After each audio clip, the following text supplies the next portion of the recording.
What's up, everyone, and welcome to Coffee with Ola today with Fredrik Åkesson of Opeth. Welcome back. Thank you very much. Pleasure to be back. Last time we had an interview, you sat in my bedroom. Yeah, I remember that. And had the interview. Yeah. And so it's been a while. That It's must been have a been while. like 6 years almost. I'm happy like you that. recovered from the wasp incident. Not the band wasp, but yeah. Where I broke my thumb. Yeah, I remember. Yeah. But now I broke my back instead. And Yeah, we just mentioned that earlier. It's always something happening. always something, some bullshit. Do you have anything like that? That's like, I'm good now. touch wood. Yeah, touch. Yes. For now. Yes. Yeah. Okay, good. So Opeth has a new album, Last Will and Testament, Yeah. and it releases tomorrow. Tomorrow. Hell yeah. Friday tomorrow. I don't know when this is going to be out. I don't though. know. I think it's probably going to be after. Yeah. So it's been released already. It's up on Spotify. I've listened to it. I listened to it when Michael was here, and they sent me the album. I think it's a very, very, very good Opeth album. Glad to hear that. Yes. It's, elements are back, like Yeah. the big talk. The big talk, the growling aspect. Yeah. Yeah, which is it's become the weird focus of the album and Opeth Yeah, but- in a weird way. I mean, I can understand that. It's Yeah. always been a big part of the Opeth since Yeah. the get-go. And for me, the first album I played on was Watershed. Yes. And that had that element. And now it's back and it's kind of a bit of like a full circle, Yep. you could say, I guess. Yeah. But it's been a while. I mean, it's been a lot of years since that album. I mean, It's almost 20 years. Next year, I've been in the band 18 years. So, yeah. Wow. I'm getting older. Hell yeah. Hell yeah. And I remember when you joined and when you said, "Oh, I can't tell you which band I'm in." Yeah. And the first thing I said was Opeth.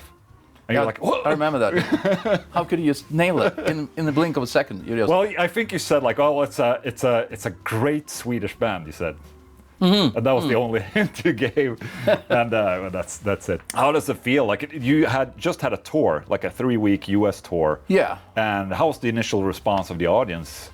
That was great. I mean, it was meant that the album was going to be out at the time. Yeah. But we did release 2 tracks, Paragraph 1 and Paragraph 3. Yeah. So we played those live at least. And they went down really well. Okay. We start off the set list with the Paragraph 1. And it's a heavy, intense track. And it worked really great to kick off the set list with that one. Right. And yeah, I'm really, grateful for the tour. Yeah. The vibe within the band was really good, better than ever. And crowds were amazing. And a lot of people showed up. And You're also playing with Valtteri now since how many years? Maybe it's been a couple of years actually. a couple of years now, and this is of course his first album, but we got to do 3 tours together before recording The Last Will and Testament. Yeah. And he's been working out fantastic. Yeah. He's a machine, It's like when we play the old school stuff, when you have kick Yeah. drums, he's so even. Yeah. Like he keeps the beat so steady. Yeah. And it's not like you drop a bag of potatoes on No, the no. ground. It's like that kind. I mean, it's physics, of course. It's more athletic when you play extreme metal like He's that. also young too. Yeah, he's or 30, younger. so we suck some of his blood because we're getting old timers now. I think it's smart to have a young drummer. It's smart. I mean, Yes. it's so physical. Yes. But we get along great. He's a cool guy. It's like we do stuff and hang out. Yeah. We're gonna go for a curry after this, actually. Yeah. So Hell yeah. all good. And the cool thing with Valtteri is he's extreme metal drummer, but also he really has that fingertip feel for more delicate stuff. Right. The dynamic stuff, that's a big part of the Opeth sound. Yeah. And really tasteful. He really, takes time to think about each cymbal he's gonna hit. Like, will that color that chord in a certain way? Which is How was the recording of this album? Like, where did you guys record first of all? we record at Rockfield Studios. Okay. That would be the 3rd time, or it is the 3rd time we Okay. went there. But this time they have 2 studios. So they have the Coach House and the Quadrangle studio. The Quadrangle this time was the first time we used that one.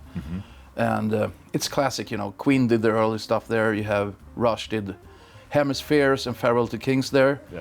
And it's called Farewell to Kings, by the way, because the owner of the studio, the founder, is called Kingsley Ward. Just a little extra information for you there. Yeah. And that's a bigger room, so you have a lot of options when it comes to the drums, Right. drum sound, because you have 3 or 4 kind of big room which has different type of character to it. Right. And like where you place the kit too affects like the tone of a room. But I think Michael, he was out for a more dry sound. Okay. So we did in the final mix. It's not much of the room mics in it. It was like, okay, well, it worked out fine. So that's cool. So guitars or amps? Amps we used.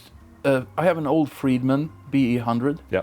That it might be one of his earlier ones that he soldered on his own, which sounds killer. I also had the new Friedman Deluxe there, and I had a Marshall Plexi from 1972, and we had the new Marshall. They sent me the JTM, the 20 watt. Yes. That Mike used for some clean parts. But for the main rhythms, we ended up using the old BE100 with I brought this brown box. Do you know what that is? The brown box? So you can adjust the voltage. Oh, okay. And it was actually John Norum tipped me about that. Okay. So you buy this box and you plug it into the socket, and then you plug it in the amp in this one. I know AC/DC used it, and Steve Stevens. Okay.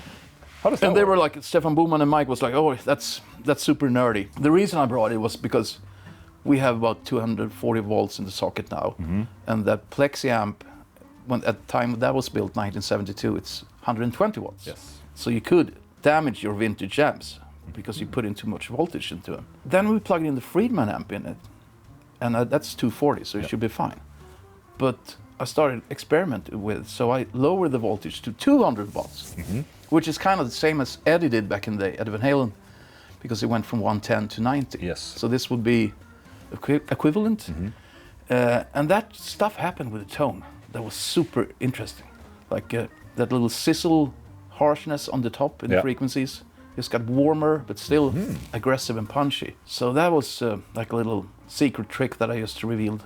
I mean, I'm not an expert on amplifier technology, but I just imagine that, you know, since there's lower voltage, that the tubes get fed somehow less, Yeah, I guess. I don't know. Yeah. I guess, you know, the Eddie Van Halen trick, he got more gain out of the amps. Yeah. Is that the reason that you just mentioned? Maybe that's... Some expert out there can probably Yeah. let us know in the Let comment us know. section. Exactly. Do you track leads like straight into amplifier and all that when you're there? Yeah. Or how does that work? I did, but actually for the leads for the album, I recorded the leads at my house, in my studio, that I call the tower. Because I live in the upper flat. Yes, that's right. So I wanted to re-record all the leads Okay. at Rockfield. Yeah. But Mike was like, no, you can't redo them, because this time around was different, because I did all the leads on my own. I spent more time with them, Okay. more afterthought. I tried to step up the game, do something different Right. from previous albums. I really wanted to record them at Rockfield, but I never got to. I was a bit pissed, actually. I really wanted to re-record them, but I re-amped them at Rockfield. Okay. So I did re-amp them through the Plexi amp and a Boss OD1, yellow one from 1978. Nice. Like the Jakey Lee used at Bark at the Moon with the Plexi. That one has some mid-frequency that it really pops through the mix. Like, it's I really like that tone. So that's it? Just like an overdrive into an amplifier? That's it. Okay. And the brown box. The brown box, okay. So all the leads are down with the Plexi, old Plexi, 50 watts. I mean, something magic with those old amps. And in Right. this, that's cool in the studio environment. Yeah. That you can, that's when I dig out that stuff. But live we use Synergy amps, you know. Right. So both me and Mike, we just did 2 new racks for this tour. So we did, so you have the 100 watt power amp Yes. with 6L6 tubes in it, and the Syn 2, which fits slots of 2 different So preamps. what's the rhythm? What's the lead? The rhythm and lead is Soldano SLO2, the new Okay. model. So you have 2 separate EQ chains compared to the SLO1 model, and a Right. couple of switches. So it's more true to the actual original Soldano head. Okay. And for clean and crunch, we use the Fryette Deliverance as the Opeth track, which is great. Yes. But this time around we made, you know, you want to have something that's bulletproof, Murphy's Law and all that. Yeah. So we did 2 racks each with the 2 identical setups. So I even did a new pedal board, because I use switching system with analog pedals and some digital for echo. And I've done exact replica of my pedal board. Okay. So I have 2 of each. And Okay. in the rack, if something happens, you can just switch to cables. Ah, nice. You're on the backup system. Right. And same for Mike. So Göran Elmqvist, that's Sound of Yes. Silence here in Yep. Stockholm, who helps us out building that stuff. That's cool that put you that can, together. That's cool that you can actually, that you're at the level that you can bring stuff like that. I mean, it's like otherwise it's always about downsizing and I mean, it's nice to hear, that amplifiers still rule in some band, I think they do. Yeah, I feel a difference, but there's a lot of cool digital solutions out there now, of course. There are. And it's practical. Well, it is practical, but at the same time, I think it's insanely impressive when you try out digital gear, and you kind of get lost in it, and oh, this sounds great and all that, and then suddenly you don't play a real amplifier for a while, and then suddenly you go and play an amplifier and you get the response. It's completely different. Like it's like I forgot about this. Because the digital world it's so magical and it's sparkly and all that, and then you go to a real amplifier, it's like, oh, but here's that response that I didn't get. Yeah. And that. I think I can tell when I watch a band live if it's digital or not. Yeah, for sure. I experience a little bit more harshness and less more oomph or core. Yes. But it's great and it works out for a lot of people. But I think a lot of players have maybe only been using the digital solutions. When they play a tube amp, they might experience it more difficult to play. Maybe because it's more naked. You mean, or? Yeah, and it's different. I think it responds differently how you attack the string. Yeah. You have to dig in more. Yeah. I mean, it's a matter of how much gain you put in there. If you have tons of distortion pedals, you might get away with it. The last time we met was at the Guitar Universe camp, the John Petrucci. That was great. That was great. Holy shit, that was amazing. So honored to be invited to that. Yeah. No, it was a lot of fun, and he just announced the 5th one, and I was there as a student. Yeah. And it was just great altogether. Just go into all these small little clinics and check out people. But when we were there and we were on the same flight back or something like that. Yeah. You mentioned, I mean, you did also play a song of yours, like a solo song. Yeah. At the camp as well. So do you have any news in regards of any solo efforts or albums or? It's in the works. It's been in the works for a long time, so I feel kind of, it's weird talking about it until it's done, but I'll 2 songs are mixed and ready. Okay. And one of those songs is the one I played at Bertucci. Okay. Because that was so weird, because some communication thing at the camp with our management, they didn't tell me I was supposed to play. Oh, tonight you have a live performance for 30 minutes. I didn't know that. Whoa! That got super stressed, but I had that solo track that I've been using before. The backing track thing. The backing track and something else. So I just went for it. So it worked out okay. It was before amazing. I was fucking nervous, man. Dude, I remember the track because the track was very intricate and very It's kind of proggy, very proggy. Metal, dark kind of thing. Yes. Very progressive, and then you just okay, that was a cool showcase that you did, but then you had that backing track and you just went all over the place, and it was I think everyone was just run over, because everyone was just blown away. Too many goddamn notes. Well, I mean that's why people are there. They want to be impressed. What do you? I just got this mug, by the way, or this coffee cup is. I think my daughter made it. I love it. Yes. I mean, last time I had some type of pentagram, satanic cup of coffees and complete opposite. Yeah. Switching things around. Yeah. Yes. But okay. No, that was so great being on that. But it's in the works, and now we have a couple of months off, so I'm gonna try to finish some stuff up. Okay. But when's the next tour then? Next tour is in February. Okay. And we're starting off in Finland, then we play here in Stockholm. Okay. Yes. So we're doing Northern Europe, Scandinavia, and the UK. Okay. So looking forward to that. It's going to be fun to play more stuff from the new album. Yeah. I really enjoy playing the new songs. They're more intense and more compact than previous Opeth stuff. Yeah. Which is, it's kind of action packed. Right. In comparison. Right. I think older Opeth songs are fantastic. I was a big fan of the band before I joined, as you know. But I think certain sections were dwelled upon way longer if you compare it to the new album. Right. Which is kind of fun live. It's stuff happening all the time. Do you feel that it's coming together a little bit again? Like, you know, because Opeth is if you go through the catalog of Opeth, it's like all over the place, and you know, there's a journey happening. Does it feel like it's kind of like, I mean, with him growling again and all that you're coming back into like a completely focused type of sound where it's, you know, oh, we're on track. Like, Yeah. this is great. I think so. Not that you were off track before, but it feels like that everything's coming together. Yeah. And full circle, like you said, maybe. I mean, I appreciate all the albums, and as you mentioned, Yeah. they're all different, and I think that's very important for the band, and also, Yeah. of course, Michael, who writes the majority of the stuff, like 98%. Yes. But I think this one feels like a step forward. Also having Valtteri on the drums, I know Michael really wanted to put him to the test and make very difficult, intricate drum parts, you know. Right. And the drums on the album I think, is pretty insane. Yeah. Challenging. Yeah. I bet for a lot of drummers. So. But not him.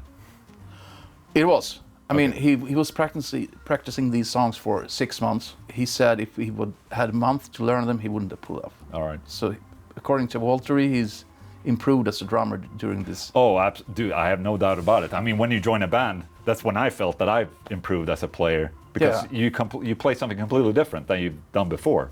Yeah. And same for you, I guess. Like, Absolutely. I mean, when I joined Opeth, I had to dig into Michael's style of playing Yes. guitar, which is quite unique. The way he writes riffs and his time signatures are. It takes a while to get into it, definitely. But now it feels easier, you know. But every time we do a new album, it's always a challenge. Yeah. So what we did before we started to rehearse, the entire band, because we only did that last album in Cloud of Venom, we rehearsed as an entire band before we went into the studio. Okay, yeah. And this time around as well. But before that, we didn't do that. And we realized that that's a really good thing to get you have a more confident. And see if things work or not. Like, this one thing writing something, but then playing it together, I mean, some things might not work. Yeah, especially with the drum stuff. I mean, you have to alter something because Michael sits there and program all this stuff. Or even with some keyboard parts, Joachim's like, I don't have fingers. I only have 10 fingers. I don't have 13. So you have to adapt a little bit and maybe change some stuff, you know. Yeah.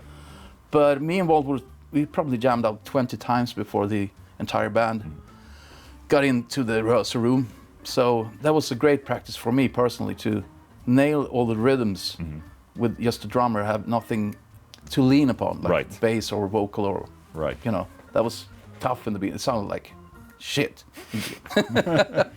Hell yeah. What type of guitars are you playing now? You're still playing PRS? Playing PRS, so we're still, I have about 6 guitars that I use live. And they're all equipped with the piezo system. Right. But I have a new one they sent me, which is their S2 models, mid-price range, which is more like an SG. Right. With a... Oh, it's fairly new, right? That shape, or... Yeah, it's like a Les Paul kind of SG meets Les Paul. Oh, okay, yeah. And it's light. I mean, I'm starting to like lighter guitars. Even I go to the gym and work out, but we're getting older. Our backs, standing 2 hours. Absolutely. You appreciate comfort more and more. Yes. Instead of attitude, maybe. Yeah, absolutely. I mean, something like that. So what type of, you're using piezo, or using, but you're a Floyd guy too, right? Yeah, on the new album actually I use a Floyd for the first time quite a lot. Okay. I have a PRS 24 custom with the Floyd. Yeah. So I use that for many of the leads. Oh, okay. But I also have the Bernie for the Paragraph 1. I used the Bernie guitar that I bought from Nysse here in Stockholm. The guy I used to play with. Yeah. Nobody outside Sweden. No, but you know, some Stockholm people probably. Yeah, Magnus Uggla. Yeah. And he had this Neil Sean model with a Fernando Sustainer in it. Oh, okay. So I used to play Fernando Sustainer way back when I was in Talisman. Yeah. And I always liked that Sustainer. So I used that just for the Sustainer thing with the Floyd to get that little thing. Apart from that, I have a Fender Strat from 1970, and that one I used on the album. All the rhythms were done with that because Mike wanted more like a crispy piercing. There's so much layers of stuff. So single coil or? Yeah, but it has an FS1 in it. Oh, okay. I actually bought that one from John Oram a couple of years back, but it's great. I used it on the Ghost album as well for some leads. Oh, that's right. You were on the Meteora. No, Impera. Impera, sorry, yes. And also the EP after Pantomime with the cover. But did you do like all the rhythms or? Yeah, on the Imperial, Okay, yeah. okay. And acoustic. Yeah. And leads. Probably like 98% of the stuff. Oh wow. It wasn't supposed to be like that, but No. they were busy with other stuff, and the producer, Klaus, asked me, do you play any rhythm? Yeah, sure, about 90% of the time. So I did one track, the first track, Kaiserian. Yeah. And I think they liked it, and then, can you do some more? Okay. Can you do this big chunks of harmony? Okay. So there was a lot of overdubs on that album. But it was fun, different. Yeah. I learned a lot, like studio, how you double track guitars and stuff. Yeah. That's cool. Stuff I didn't think about earlier, so I was very, very happy to be asked to do that. Okay, cool. But you mentioned you're talking to recording, but what do you use live? Is it like the customs or? Yeah. Custom 24? Custom 24 mainly, and also I have a couple of single cuts with fixed bridge. Yep. Like, because I used to play Les Pauls back in the day. Yes. Before I got endorsed. You know. Yeah. Still have those two black ones. Yes, I remember those. They're heavy though. Okay.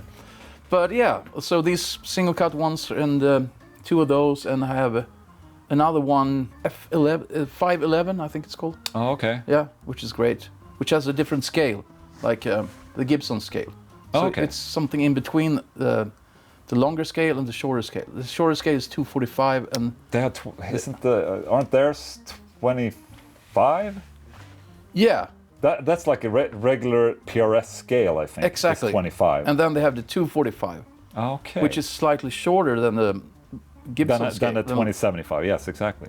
And then they made this other scale, which I can't remember the exact measurement of, or length, or whatever you say. But you know, you build guitars. Yeah, absolutely. It's just not. We do 2475, 25, 26 and a half, and really? 27, and 28 and 30. It's a and baritone. yes, exactly. Yeah. But PRS I always thought that was peculiar that they had 25, which was right in between a Gibson and Fender scale. Yeah, it's. I think it maybe has to do with patents. Maybe. I'm not sure. Maybe. But they're a killer. Yeah. They're very trustworthy guitars, and they never fail you. They stay in tune, and I think the next has double truss rods. Oh, okay, yeah. Which helps. Yeah. But this time around, we actually bought a guitar vault. Oh, okay. So we haven't had that before. It's a luxury thing. Oh, on wheels, so you can just open it up, and they're all standing nice. So we have 5 each, and nice. So this guy in Sweden built them for us, and yeah, that was expensive, but the tech loves it. Yeah, no shit. Saves them a lot of time. So, do you have any other projects on the horizon? I mean, I know you're really good at just jumping in and spitting solos here and there, and yeah. Well, not right now. I might work a little bit with John Norum. He asked me if he could help out with a couple of riffs for his new upcoming solo album. So I'll try to do that. Otherwise, I'm going to look into the stuff we talked about earlier. Yes. And right now, it's a lot of Opeth stuff, and yeah. we're looking at a lot of touring next year. But we have a bit of a break now. Nice. So, Christmas but I break. did a guest solo actually that I just sent away today and got approved with the. I don't know if he wants me to talk about it, but Nick Johnston, Oh yeah, absolutely. So I met him at this music fair, and apparently he likes Opeth, and he asked me to play solo, and I did it. So hell yeah, it's going to be out sometime. Awesome. Instrumental stuff. Yeah. No, I've listened to his stuff. He's amazing. He's great. Yeah. Fantastic. Really cool style and technique and. Yeah. So I was honored to be asked, and see how it goes. Very cool. Fredrik, thank you so much. My pleasure. Pure pleasure. Great to be here again. And congratulations with the album. Thank you so much. Awesome.